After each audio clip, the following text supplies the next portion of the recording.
Hey, okay, okay, cool. So today, what I wanted to show you was a Korean form of pork belly. Yes, we're doing faux meats yet again. It's September, that time of the year where ratings need to be up. So originally, I actually wanted to make this for one of the K-drama series. And so I am still going to do that. That is going to be probably coming up this week.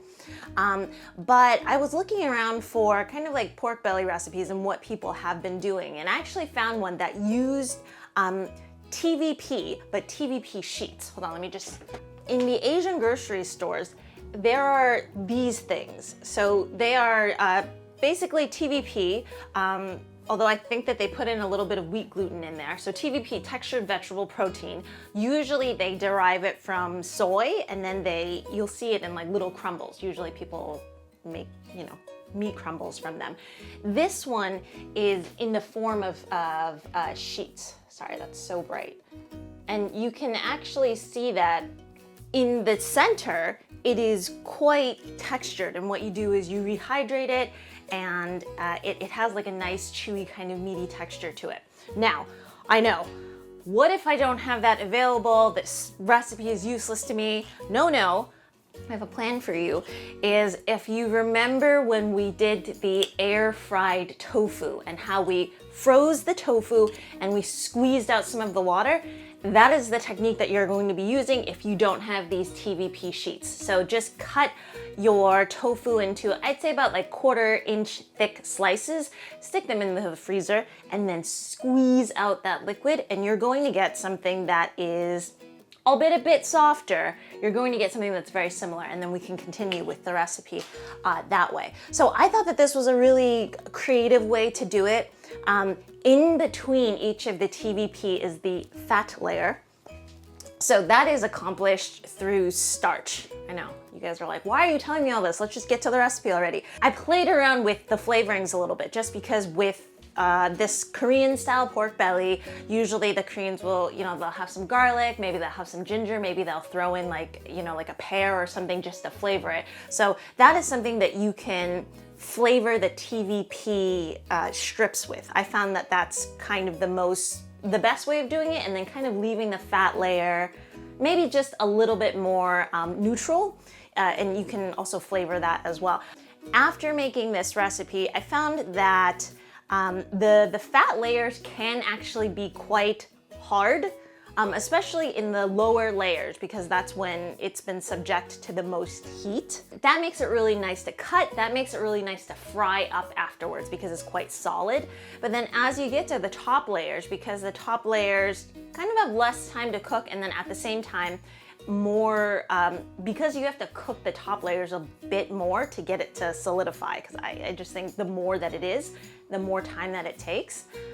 More of the water actually went into the fat layers, and so it made it more gelatinous, which actually resembled pork belly a lot more than the bottom layers that were a little bit hard. So that is something that you can also play around with. Like if you find that after making it once, okay, like, it seems like the fat layers, which are a combination of tapioca starch and then rice flour, is a little bit too hard for me. Now you play around with that mixture. Tapioca starch makes things a lot more soft, a lot more flubbery and blubbery, whereas rice flour hardens things up. And so it's a little bit of a give and take. The softer that you make something, the harder it's going to be able to cut, whereas the harder you make something, it's gonna be easier to cut, it's gonna be easier to probably fry up, give you that texture afterwards. But then like a soft pork belly, if you fry it up, it might melt. You could potentially freeze that block if it's super, super soft, and then maybe slice it that way. But again, you might run into the same thing of if you did want to pan fry it, it's going to be harder to pan fry because it might melt. So yeah, there's a lot to think about with this recipe. I am sorry that, I don't treat you guys like babies. We are experimenting adults, and so I leave you with all of these tips. So enjoy this recipe, and then I'm going to this week be launching a new K-drama one that uses this pork belly. So I think it'll be really, really fun.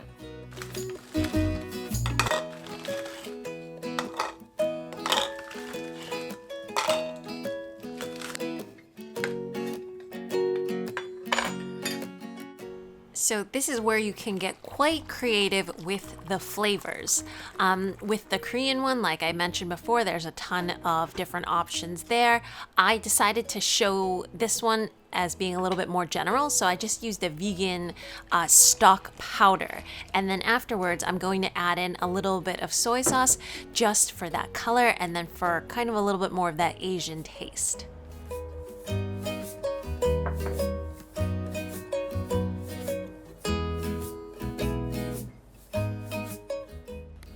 I went ahead and I put just a little bit of beetroot powder into this so that it would get a little bit of red color, but then also a little bit of sweetness as well. But you don't have to do that. You can just use a little sugar if you find that the stock is too salty. Okay, so these strips actually take quite the while to rehydrate, so it should get spongy like this. Everything should be soft. And that takes a couple of hours because sometimes what you'll get is the center is still kind of hard and you don't really want that.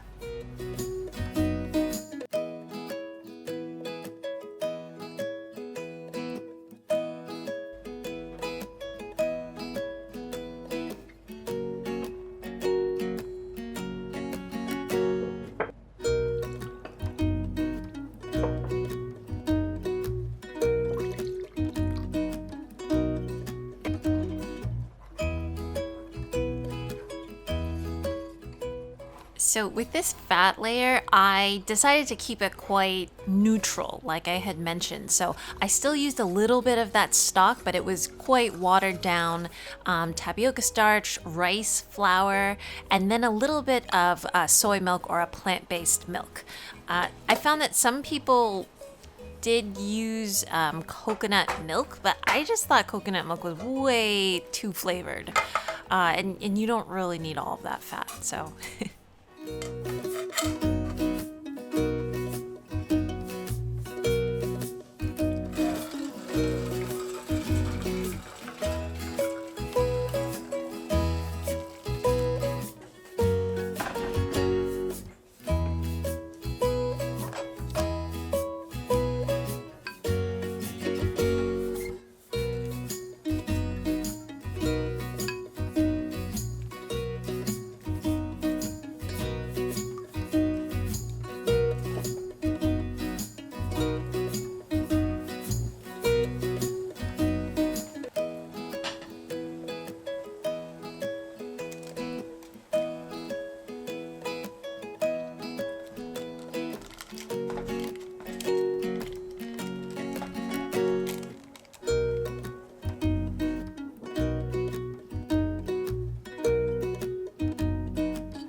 So I found that I needed actually a lot more of the fat layer liquid than I thought, so I actually doubled the amount. Recipe is all going to be down below. I think maybe my container was a little bit bigger, a little bit wider, and so it really required that much more of that batter. And so, yeah, you're just kind of alternating in between layers and then steaming in between. The first 2 layers took about 5 to 6 minutes, but these next few layers, I think I put them in for like 12 minutes before I saw some kind of solidification, just because the condensation was also getting into it. But what I found later was that if you just cook it longer and then you stick it in the fridge, it does solidify afterwards. With my last layer, I'm just gonna add in a little bit of soy sauce, and that'll be like my top layer, so that it has a little bit more color.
than the top bit because I think there was a lot more condensation and water up top. So this bit is, well, this bit's kind of sticky, but this bit is pretty much hard. So that's interesting. So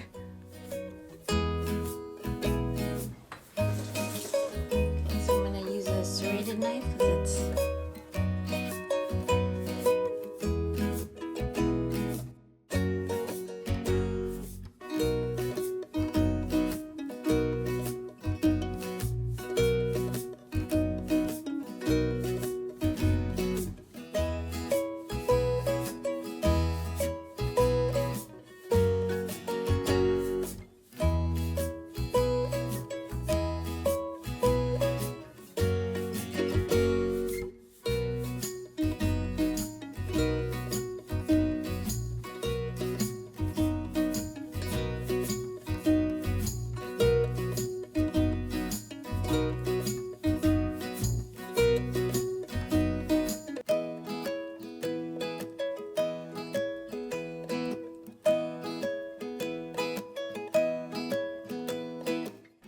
giving you all some Instagram edits in there.